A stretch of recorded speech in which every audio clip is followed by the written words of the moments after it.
وی یو کسو بیبی سره ناسو روټۍ یې خوړله. دا مالداري ګورې کله ناکله امتحان د الله د طرف نه. دا امتحان الله کوي چې دا مالدار څه کوي. ډوډۍ یې خوړله دی کې بار یو فقیر غږ وکړو وی ماله لږه روټۍ پکار ده، روټۍ راله پکار ده، بار یې غږ وکړو. دا سړی چې اووت نو د هغې فقیر ته ډېره رټنه ورکړله، ډېره زورنه یې ورته ورکړله. هغه لاړ چې هغه لاړ څه موده پس دا کس غریب کېدو، ډېر سخت غربت پرې راغله، ډېر مالی مشکلات پرې رالل، دومره پورې مجبور شو چې خپلې بیبي له طلاق ورکړ.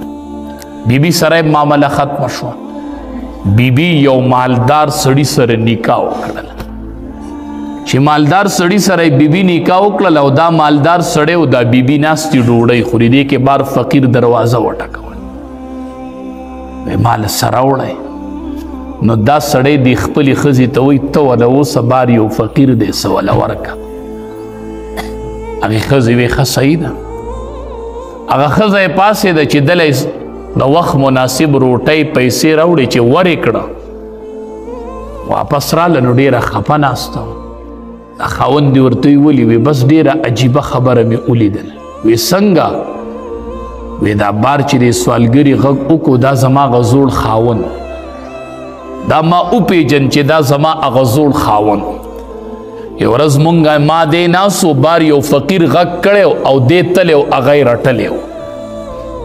نو اوس هغه په دروازه ولاړو، ما وپېژن چې دا زما هغه خاوند.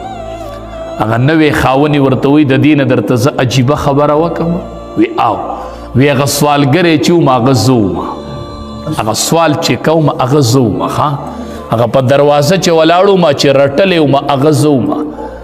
دا بار چې رټلم نن د بل په وره کې ولاړ دی هغه زه د رټلی وم، زه غریب وم. هغې نه پس الله مالدار کړم او الله بې تا سره نکاح وکړه.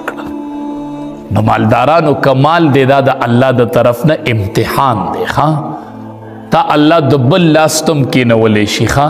نن چې دا فقیر ستا لاس ته ناست دی، شاید چې بل رمضان راځي او ته د ده لاس ته ناست، ستا بچي بیا د بل په تبی، ستا بچي د بل په تبی. او انشاءالله چې ورکړه کوي که نه ورکوي چرې به دې الله غریب نه کړي. نبی کریم صلی الله علیه وسلم فرمایي په یو څو خبرو درته وایي زه قسم خورم، قسم درته پې خورم چې د نبی علیه السلام خبره څومره رښتینې ده. بیا وایي قسم درته خورم، وایي په دې خبره زه قسم خورم. نبی کریم صلی الله علیه وسلم وایي چې په صدقه ورکولو مال نه کمیږي. په دې زه قسم خورم، قسم چې مال پې نه کمیږي.